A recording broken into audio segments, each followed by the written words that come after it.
성도 여러분들, 오늘도 감사하는 마음으로 함께 예배하도록 하겠습니다. 신앙 고백합니다. 나는 전능하신 아버지 하나님, 천지의 창조주를 믿습니다. 나는 그의 유일하신 아들, 우리 주 예수 그리스도를 믿습니다. 그는 성령으로 잉태되어 동정녀 마리아에게서 나시고 본디오 빌라도에게 고난을 받아 십자가에 못 박혀 죽으시고 장사된 지 사흘 만에 죽은 자 가운데서 다시 살아나셨으며 하늘에 오르시어 전능하신 아버지 하나님 우편에 앉아 계시다가 거기로부터 살아있는 자와 죽은 자를 심판하러 오십니다. 나는 성령을 믿으며 거룩한 공교회와 성도의 교제와 죄를 용서받는 것과 몸의 부활과 영생을 믿습니다. 아멘. 하나님 말씀 읽습니다. 시편 149편 1절에서 5절입니다.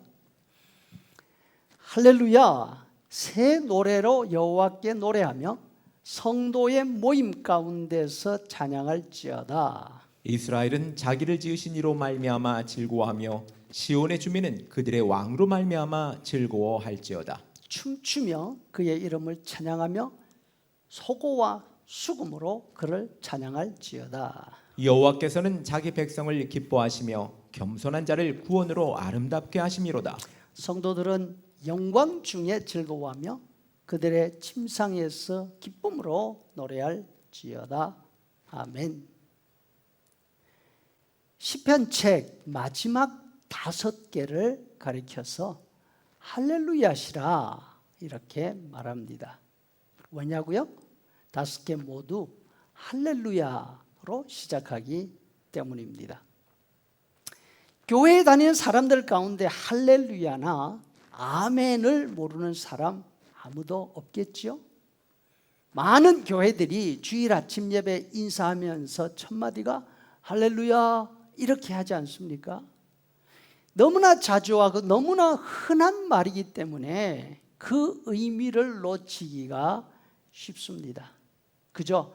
자, 여러분, 이렇게 말을 시작하는 분위기를 환기시키는 정도로 쓰지 않나. 하지만 할렐루야라는 이 말이 그렇게 아무 의미 없이 쓰여서는 안 됩니다. 왜냐하면 그 마지막 자 야가 무슨 뜻이냐 하면 여호와에 대한 준말이기 때문입니다. 그러니까 하나님을 할렐루하라 이런 뜻이죠. 할렐루는 무슨 뜻입니까? 이것은 무엇을 해라 하는 복수 명령인데 무엇을 하라 그러냐 하면 찬양하라. 다른 말로 하면 드러내놓고 자랑하라 이 말입니다. 하나님을 부끄러워하지 말고 하나님을 은근히 감추어놓고 혼자 믿지 말고 드러내라는 것입니다. 우리 하나님이셔. 이분이 우리 하나님이셔. 이렇게 드러내놓고 자랑스럽게 사람들에게 소개하라는 것입니다.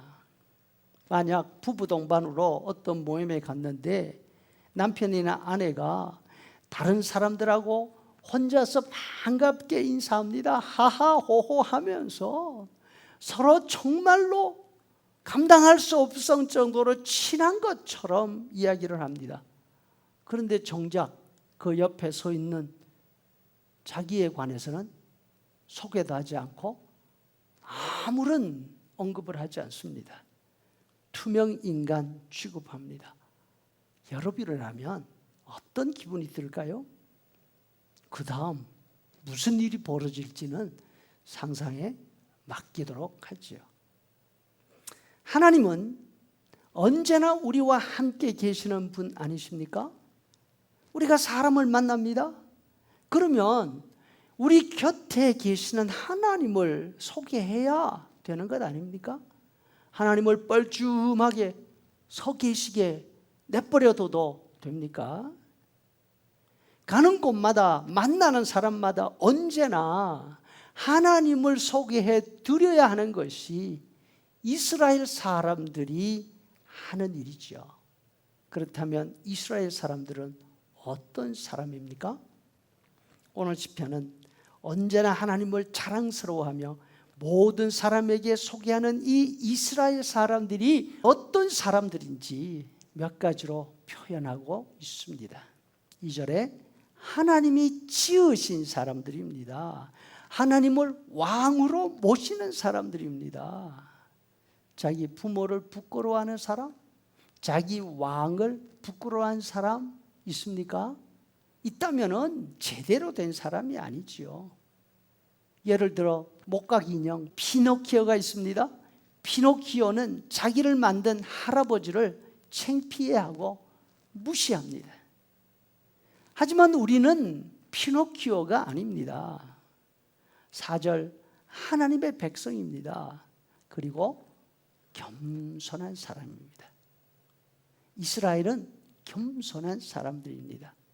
교회에 다니는 사람들은 아나무인들이고 세상에서 자기들이 가장 똑똑한 줄 아는 그런 사람들이다. 이런 세평이 있습니다. 하지만 이런 세평은 예수님의 이스라엘 사람들, 예수님을 믿는 신자들인 우리들에게 어울리지 않습니다. 우리는 어떤 사람이라고요? 겸손한 사람들인 것입니다. 5절에 성도 혹은 거룩한 사람들이라고 합니다. 영광 중에 즐거워하고 잠자리에 누워서는 소리를 지를 만큼 기쁨이 있는 사람들이다. 하나님의 백성인 자신들이 얼마나 영광스러운 존재인지 알기 때문에 낮에 활동할 때에 그 얼굴에서 빛이 납니다. 당당합니다. 그리고 하루를 마치고 난 다음 저녁에 자려고 누우면 자신이 하루 종일 한 일에 대해서 보람이 있습니다. 자랑스럽습니다. 그러니까 찬양이 나오지요. 6절에 보니까 입에는 하나님을 높이는 말이 있습니다. 하나님은 이와 같은 하나님의 백성, 시인자들에게 세상을 심판하고 세상을 통치하는 일을 맡기십니다. 세상 사람들뿐 아니라 천사들까지 판단할 사람들이 우리 신자들입니다. 고린도전서 6장 3절에서 바울 사도가 말씀합니다. 우리가 천사를 판단할 것을 너희가 알지 못하느냐? 그러하거든 하물며 세상일까? 어떻게 신자들이 세상과 천사들을 판단하고 또 평가하는 자리에 있게 됩니까? 9절에 보니까 신자들에게는 기록한 판결이 있기 때문입니다. 신자들은 하나님의 생각을 알고 하나님의 기준을 알고 하나님의 법을 아는 사람들입니다. 신자들은 하나님의 뜻과 하나님의 법을 좋아하고 그것을 따라서 살아가는 사람들입니다. 하나님의 법이 몸에 배어 있는 사람들입니다. 하나님의 권위와 거룩함이 체질화되어 있는 사람들입니다.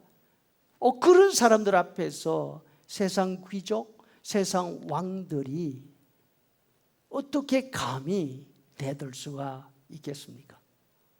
그런데 여러분, 이 말을 계속 듣다가 보니까 낯간지럽지 않습니까?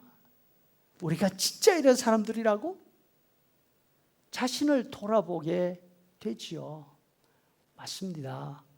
우리는 이와 같은 우리의 지위를 들을 때에 우리 자신들을 돌아봐야 합니다. 우리가 바로 그 정도의 존재들입니다. 예수님 안에서 우리 자신이 가지고 있는 이 위엄을 스스로 돌아보면서 그 위엄에 걸맞게 살아가도록, 그래서 우리에게 주신 그 이름에 어울리게 살아가도록 애를 써야 하지 않겠습니까? 이제는 우리 구주 예수 그리스도의 은혜와 아버지 하나님의 크신 사랑과 성령의 인도 교제에 충만케 하심이 하나님의 권위를 가지고 이 땅을 살아가는 성도들의 머리 위에 영원토록 함께 있을지어다. 아멘.